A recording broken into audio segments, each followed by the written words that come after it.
Hello and welcome to another episode of Virtual Legality. I'm your host, Richard Hoeg, managing member of the Hoeg Law Business Law Firm of Northville, Michigan, and welcome to part 4 of our continuing series in which we are reading through a game publishing agreement generously provided to the world by publisher Raw Fury at the end of 2020. Now, if you haven't followed this series yet, this is going to be a long-form 10-part series in which we look at every section of the contract. We've already talked about intellectual property ownership, in which under this publishing contract, the developer is going to own the intellectual property, what obligations the developer has to deliver the game, how that works in this contract, and what obligations the publisher, Raw Fury, has to market the game, to hold up its end of the bargain so that it can get a portion of the profits when all is said and done.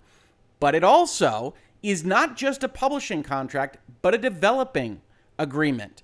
So when Raw Fury says, hey, enter into this agreement with us, they're also going to be funding portions of the development of the game. So today we're going to talk in part 4 about what that funding looks like and how the developer has to pay it back. As part of that, we are going to be looking at definitions. We're going to be looking at other things related to sections of the agreement that we have talked about before, all of which will be on your screen for you to check out as we go through this. But let's begin. So we're going to start with Section 8. This is where the publisher, Raw Fury, actually says, we're going to give you some money. It says, publisher agrees to make funds available to developer for the sole purpose of assisting developer in the development and delivery of the game. So that sounds good, right? It's doing a little bit extra from a legal perspective. It's saying, all right, when we talk about this money, this isn't supposed to go to pay for your Florida vacation or your yacht or your brand new car. This is going towards development and delivery of a game. Now, that all blends together a little bit, especially when you're talking about small shops, because you're going to be paying salaries for people to make the game, and those salaries can, of course, on the individual basis, pay for that Florida trip or that new car. But the company is supposed to be focused on spending this money, not on those kind of extra things, but also not to use it to subsidize a different game they might be working on, which you might be familiar with in some news stories that have gone around the video game industry, where maybe some publishers were taking some of the money from one contract and using it on something else that they were working on and doing various things with license rights, etc. They say this money is for making the game. The funds will consist of the initial advance and additional advances. You see both of those terms are capitalized, right? Capital I, capital A, and then 2 capital A's in additional advances. So those are defined terms, which we're going to look at. And those two defined terms together, initial and additional, add up to what we're going to call in this document the total principal amount. Now, principal is a word that you may or may not be familiar with, but suggests it's a loan, right? You see the word principal when you're talking about promissory notes or debt instruments. And so, hey, we are advancing this money to you. We're going to use this agreement like it's a note, like it's a loan to you. We're going to establish a total principal amount, and then you shall repay it to publisher together with the capital M, capital U markup according to Section 12, which we'll be talking about as part of this video. But ultimately, what they're saying is we're going to give you some money and you're going to owe it back to us at a markup that you'll pay back according to a different section. How are they going to pay it out? Well, that total principal amount, which remember consists of the initial advance and additional advances, shall be paid in 2 separate sets of payments. The first, publisher shall pay the initial advance to developer upon execution of this agreement. So you sign this up, you're going to get a chunk of change.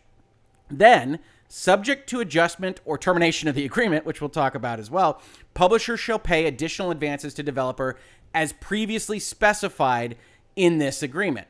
So we've got all those capitalized words, and we talked about definitions in the first video of this series, but it's always useful to go back and look at those words when they come up while you're reading the agreement itself. So we see the initial advance is really just a number. It's bracketed here, it's highlighted in yellow. It says number, $XXX will be invoiced on the effective date, as well as paid to you on the effective date pursuant to that Section 8. So you're going to agree on a set amount of money that Raw Fury will pay to you if you're developing a game for them, that they will hand over, they will wire to you when you sign the contract with them. Additionally, these additional advances will be in some aggregate number, totaling number $XXX, that will be paid in monthly payments paid out before the 5th working day of every month for a period of X months starting on date whatever.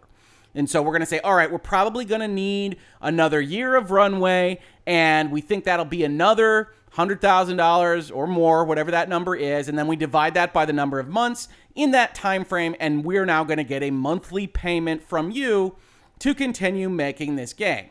Now remember, if you recall from earlier in the series, they also have obligations to continue working on the game and to make periodic reports to Raw Fury that Raw Fury confirms means they're on the right track. Why is that important? Well, because Raw Fury can take away this advanced concept, as we will see in the next couple of sections. But before we get there, it's also worth noting that total principal amount, which we already saw defined in Section 8, means what it says. It says the sum of initial advance and additional advances, i.e. this big number in total, in addition to adjustments, is that total principal amount.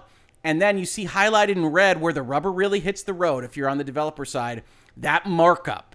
Because remember, according to Section 8, you're going to owe not just the money they actually paid to you, that they wired into your account, but a markup. And what does that markup start out as here in the form of document that Raw Fury proposes? 15% calculated on total principal amount. So there's a couple of things I want to say about this. One, 15% is a relatively high number, right? 15% is suggestive of what they view as a risky loan. If you went and got a bank loan, it probably wouldn't be 15%, depending on what your business was doing. And maybe that's something that you would pursue if you're a developer, instead of just signing up for the development bucks from the publisher. Maybe they have a publishing agreement version of this that doesn't have this kind of concept in it, and you maybe get a better deal from a bank. Or maybe you fund it with your own money. You bootstrap the company, or you have a friends and family capitalization round that can hopefully get you over the hump. Or, because this is a form document, this is where Raw Fury starts. You say, okay, I like a lot of this. 15% is a little high. What do you feel about 12 or 10? And it will depend on what exactly you're offering to them, what conversations you've had, how Raw Fury feels about the possibility that they're going to make a lot of money publishing this game with you. But that is contract negotiation. Anytime you really see a number anywhere, even if it's not kind of bracketed and has XXX listed, is the kind of thing that a lawyer will talk with you about and potentially negotiate across the table. The document as presented is effectively a starting point. Now, maybe Raw Fury, as it turns out, feels very strongly that they want to have a 15% effective return on investment for this money, which isn't entirely a return on investment, because as we'll see, if the game never sells, if it just doesn't work, they will mostly lose the rights to the money. It doesn't kind of accrue against the party, the company in question. It's only to be paid out of those royalties that would otherwise be received for the revenues of the game, which means that Raw Fury is taking a bet on you, just like if you're a developer, you're taking a bet on them. The other thing I would note is it's not really an interest rate. It looks a lot like one, right? We're using the term total principal amount. We're talking about it like it's a debt instrument. You'd oftentimes see, oh, it's a 6% interest rate or a 10% or 15% interest rate. But that would accrue over a course of years. This markup is both better and worse than that. It doesn't have a time frame. If you were to get all this money and deliver the game in 2 months, then it's still a 15% markup, which makes it a much higher number if we're thinking about it over a yearly basis. Or if it got delayed and it was going to take you 15 months to deliver, it's not more than the 15%. It didn't accrue again. It's just a 15% flat, straight line markup of the money they have given to you. So this is one of those areas, and this is going to be really the theme of this video, I think, that you have to go through if you're on the developer side and really work through a business plan and figure out what is the most likely scenario in which you're going to sell these games. What's Raw Fury telling you? What are your other advisors telling you? Figuring out what that number looks like, and that will help you determine what amount of money you can take at a cost of a 15% markup. And that's a very important part of the process, because as we'll see when we're talking about actually getting money out of this entire relationship, Raw Fury gets its money back first, which isn't unusual. It's not untoward. It's normal for an agreement like this. But you have to be able, if you're on the developer side, to game plan around, okay, they have to get all that money back first. What does it mean for this game to sell successfully? What does it mean to not sell successfully? What danger am I in if I have to wait a certain amount of months for them to recoup their investment and only then share money with me? And that's why you negotiate these things. That's why you really have to think through the financial implications of your deal in a way that if you're just in the business of making games, you're a great level designer, you're a great game designer, you're a great artist, whatever it might be, this is when you start to need not just a lawyer's help, but also potentially a chief financial officer's help, some kind of financial representative's help to really work through the business plan and the business side of things with you, because that's going to make or break you depending on what happens to sales. And Even Raw Fury doesn't exactly know what's going to happen. They have their thoughts. They've certainly been doing this a long time. You'll have your thoughts, and you can kind of frame out what your best and worst case scenarios are, but you need to understand what those possibilities are really, really well before you sign on the dotted line and promise to pay back their money plus 15%. Continuing with the agreement itself, we see that there are possibility of adjustments. We saw that referenced in Section 8, and here's how it works. It says, upon written request by developer, publisher shall reduce the amount of the additional advances to the amount requested by developer. So this is the starting point. Publisher doesn't have any problem with you asking for less money. They aren't really in the business of just trying to go and get that 15%. Raw Fury isn't a bank. They aren't trying to make their entire return on investment solely from getting that 15% markup. It is nice for them, obviously, if the game all works out and they get that money back, but they are more interested in getting that game out to market and sharing in the revenues from there. So they say, okay, if you are looking at your development plan and think that you need less money than we had agreed to when we signed the document, and things change, video games are hard, but sometimes things just work out really, really well and you need less money from us, we will reduce the amount if you ask us. We won't mandate that you take this money so that we can get a higher 15% markup. Now, on the other side of things, developer may request to adjust the additional advances to a higher total value. Hey, we're going to need some more money, Raw Fury, and or request to adjust the distribution of additional advances. Now, that is really designed in this particular portion of the sentence to suggest, okay, we want the money to stay the same, the aggregate amount, but you're paying it monthly. We need a little bit faster money because we're going to hit X, Y, or Z commercialization milestone, and we're going to need that money a little bit in advance. Raw Fury says, hey, we'll take that under advisement. You can certainly ask us, but we get to approve that. It says, but approval of any such requested adjustment to a higher value or adjustment of the distribution of additional advances will be at publisher's sole discretion, which again is the legal standard that says it's entirely up to us. We don't even have to necessarily be reasonable in that discretion. It's like, nah, we just don't want to advance it faster, or we don't want to increase it, and we don't necessarily have to give you a reason. Now, in a publishing relationship, they probably will, but they aren't obligated under the legal document to do so. This section also talks about what adjustments are going to happen naturally. 6 months from the effective date, 6 months after you sign up with Raw Fury, the parties, you and Raw Fury, shall review the additional advances with the goal of potentially adjusting either or both amount or duration of further payments. So we're going to look at this. How are we doing? That reporting that you've been doing to Raw Fury, how does the money look? Is it going to get you across the finish line? Is it not? Is it potentially too much? Which everybody's happy about that.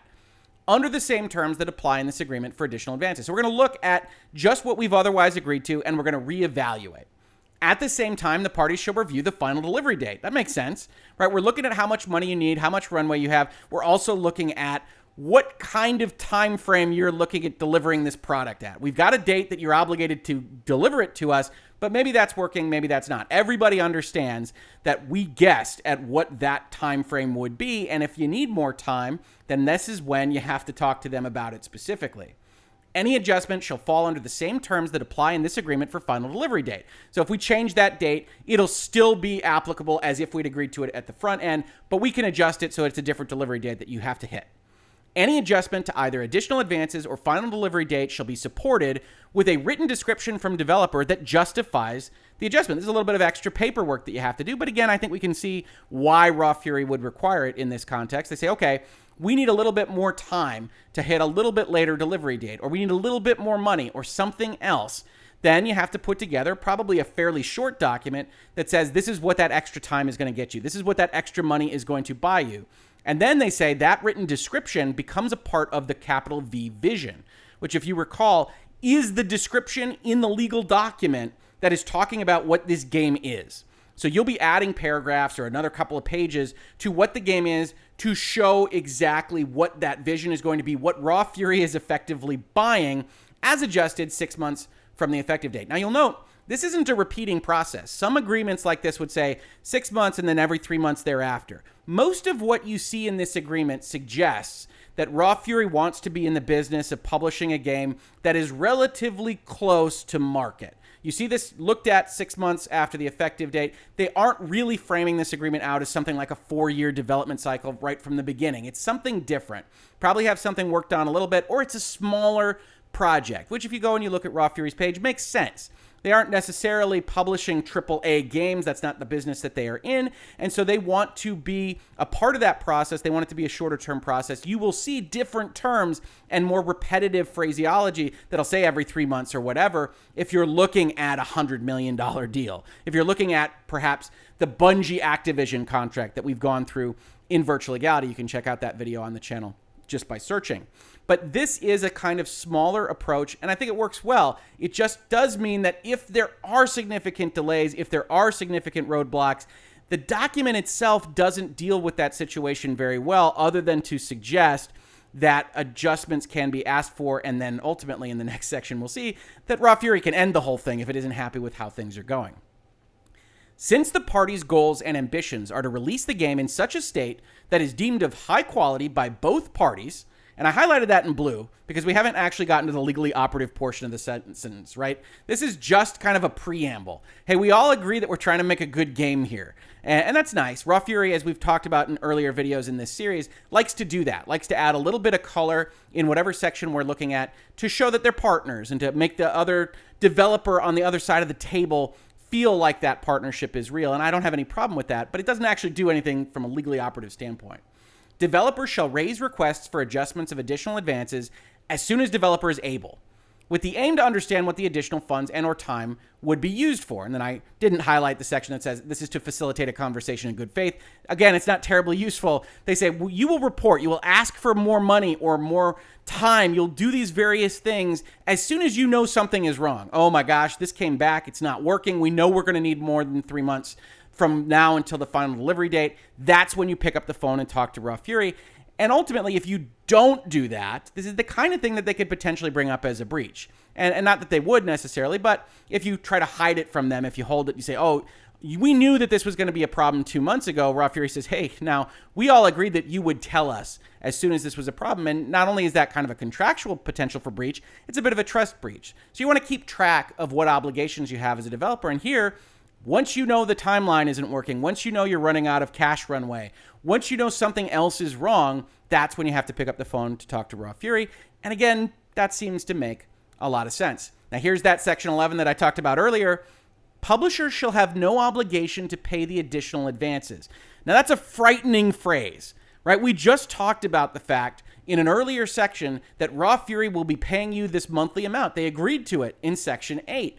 And then section 11 swings along and says, actually, we're not obligated to pay that money. And what does that mean? Well, we can read the rest of the section and see, on 30 days after delivering a written notice to developer, they can suspend or terminate the additional advances. So they'll give you 30 days warning, which if you're keeping track of the time frame, at least in the default agreement, means they'll have to pay at least one more additional advance payment. They can then terminate the additional advances. Now, you might also think, okay, that's big trouble. Because if I need that runway and I need that cash to move along to commercial release and I'm signed up to an exclusive deal with Raw Fury, that could really burn me because now I can't pay my people. I can't get that game done and I also can't release it out into the marketplace. So what do I do? And Raw Fury does the right thing here at the end of this section and says, if we terminate that, if we cut off the additional advances that we otherwise agreed to, we have the right to do that. But if we do, then this agreement is effectively terminated.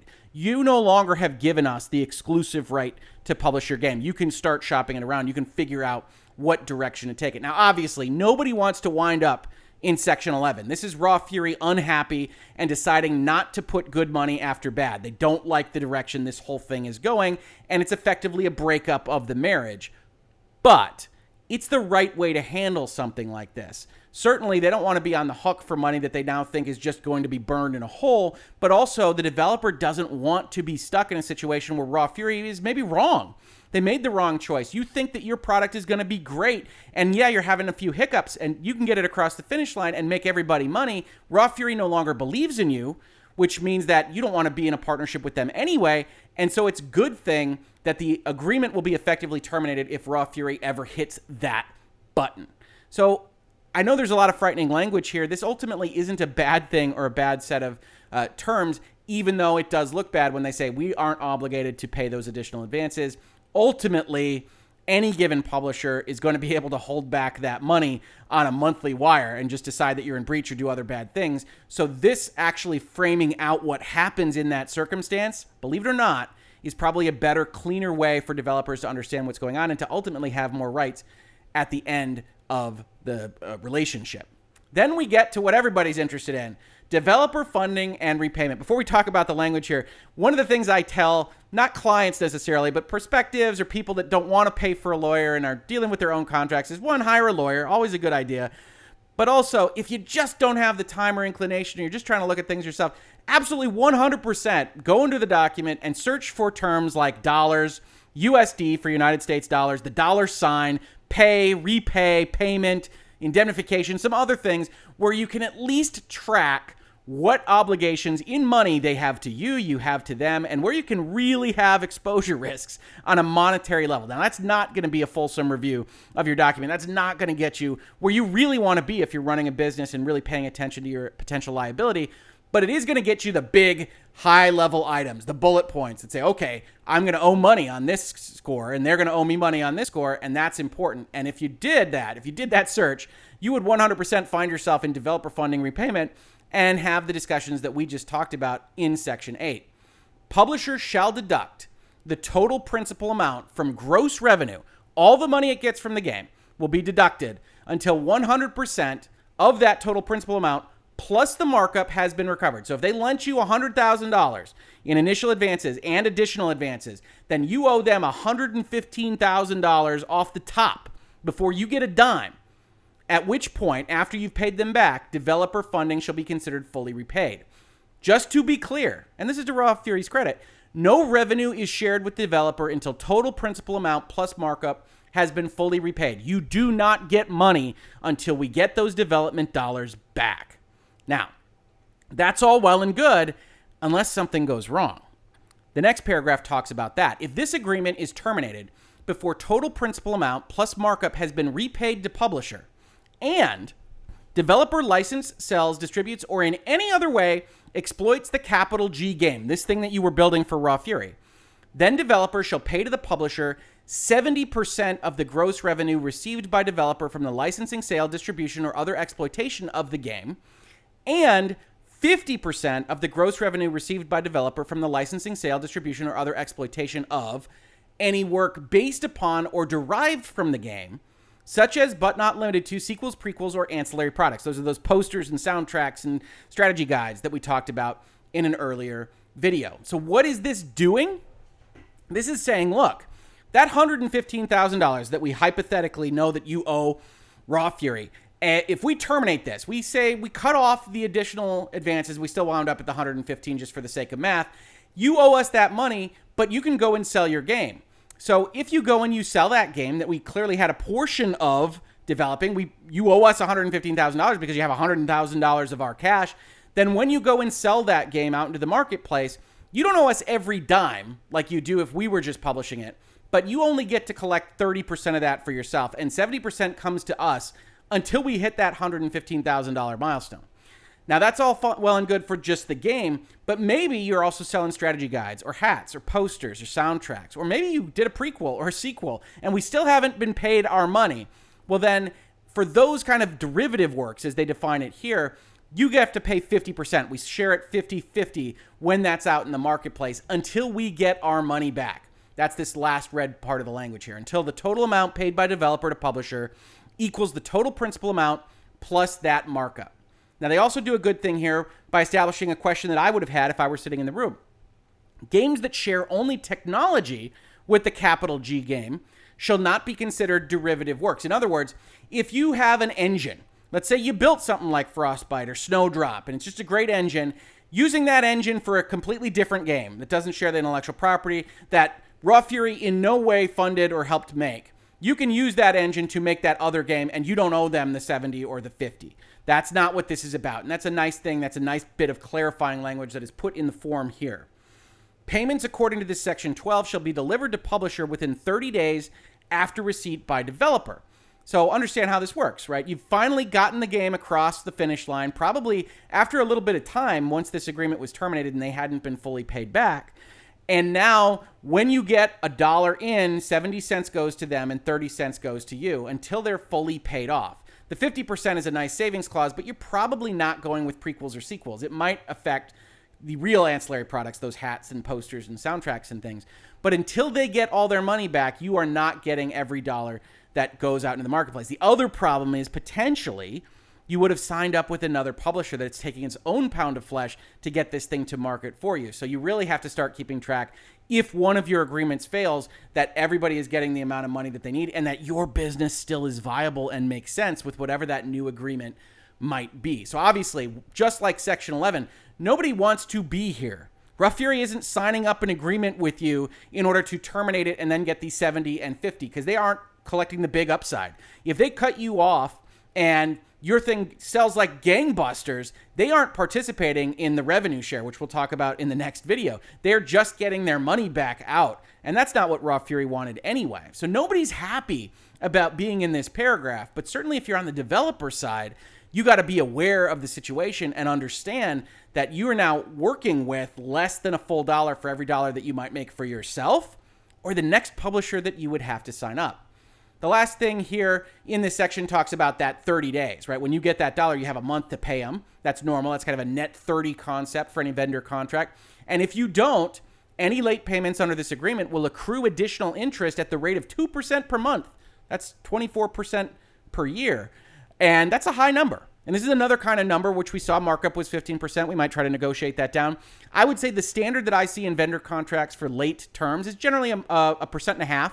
1.5% or an 18-month effective late fee. That might be something that we try to talk them down on if we were sitting in the room with Raw Fury. It always depends on who has leverage and what everybody's willing to negotiate. But these are form document concepts, and 2% isn't unconscionable. It's not a crazy number. I see that from time to time. The other concept you see here is that partial months are treated as full months. So even if you pay them on day 62, you owe them 3 months of interest and not 2 months of interest. And so you got to keep track of those things as well. For the avoidance of doubt, any and all repayment under this Section 12 shall solely be related to revenues received or generated from selling, exploiting, distributing, or licensing the game or the ancillary products, or any work based upon or derived from them. So also, this is a good paragraph for the developer that, again, provides that clarity. One thing that could have happened here is that the money that goes into the developer has to be paid by whatever means the developer might find, or maybe even the founders, depending on whether a personal guarantee document had to be entered into by those individuals. Instead, Raw Fury basically says, we're going to share some of the risk here.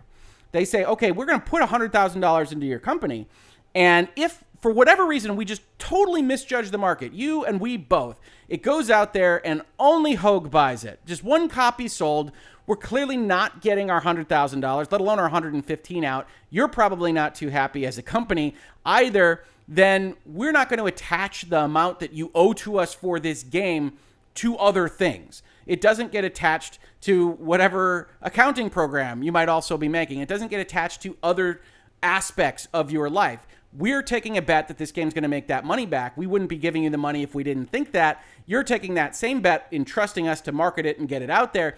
If the number doesn't hit where we think it should be, then we don't get that money back. Now, of course, the really bad thing is if they don't get their money back, then you don't get any money at all, right? They get whatever portion they can collect from the sales of the game of the money that you owe them, that total principal amount plus the markup, but it never goes over that threshold. The bucket never fills up and never starts being shared with you.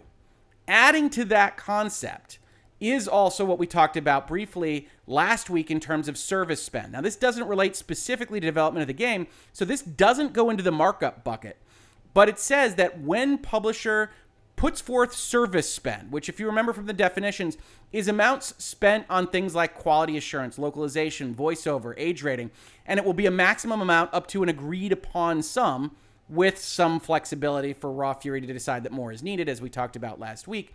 Once they pay that, that also gets deducted before the developer makes any money. Publisher will deduct the service spend from gross revenue until 100% of the service spend has been recovered.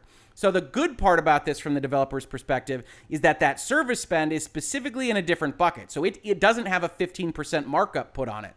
But the principal amount, the markup to the principal amount, and the service spend all have to come out of the gross revenues of what has been sold, your game on the marketplace, before you see a dime from those sales. And so that's funding the game. That's one of the most important aspects that developers and publishers have to negotiate about what this looks like. If money is going to change hands, how do I get it back? And here you see 100% to raw Fury with no kind of trickling over to the developer until they've been 100% paid back. That's something that could be negotiated. I think the structure of this document suggests that it is built to have this. Raw Fury gets fully paid back before developer makes a dime. But if you're a developer that says, I'm not comfortable with that, you can see alternatives. You can see splits where you have essentially a tiering where they get 80% until they've been paid back half. And then they get 60% until they've been paid back 3/4. And then we split it 50-50.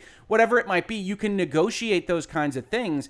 Different publishers, different entities, different people on the other side of the table are going to have different sensitivities to that because they are taking on a certain amount of risk. And I think every developer needs to acknowledge that when the publisher puts that money in, they're taking a risk, much like the developer itself is taking a risk. And they want to get that money back before they start sharing quote unquote profits, because from the publisher side of things, there aren't any profits until they get that money back. Now, they've got that 15% markup. Maybe that's another discussion item you could have with them.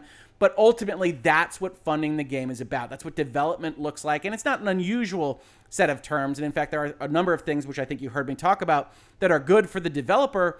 But at the end of the day, the most important thing to take away from this video is that you have to have that good business plan. You have to do some of that Excel spreadsheet work. You have to understand the math to know whether a deal makes sense on the terms that are being offered from the publisher in question. So that's funding the game. Next time in this series, we're going to be talking about actually sharing those profits, what that looks like. And this was the last section where we're really going to be talking about a lot of sections of the agreement at once. So the remainder of the parts are going to be a little bit more focused on very specific questions. But I thought for the first 4 parts of this series that it made the most sense to really combine the topics into what we can understand as owning, delivering, marketing, and funding. So that's been Virtual Legality for today. Please do, if you like these videos, like, subscribe, ring bells, tell people that we are here. I'm actually very proud of this series. I think it's coming along very well. If you like it, leave a comment, leave a like, leave a dislike if you don't like it, but also leave a comment on what you don't like and see if we can improve it for the remainder of the series. And tell folks we're having this conversation because I really think Raw Fury's done a great thing by having a document like this just out there for folks like me to analyze. And I would love to have more folks engaged with this content because I think it's going to be very valuable to a large number of people. Otherwise, if you caught this on YouTube, thank you so much for watching. And if you listen to it as a podcast, thank you so much for listening. And I will catch you on the very next episode of Virtual Legality. Virtual Legality is a YouTube video series with audio podcast versions presented as commentary and for education and entertainment purposes only. It does not constitute legal advice and does not create an attorney-client relationship. If you have legal questions about the topics discussed, please consult your own legal counsel.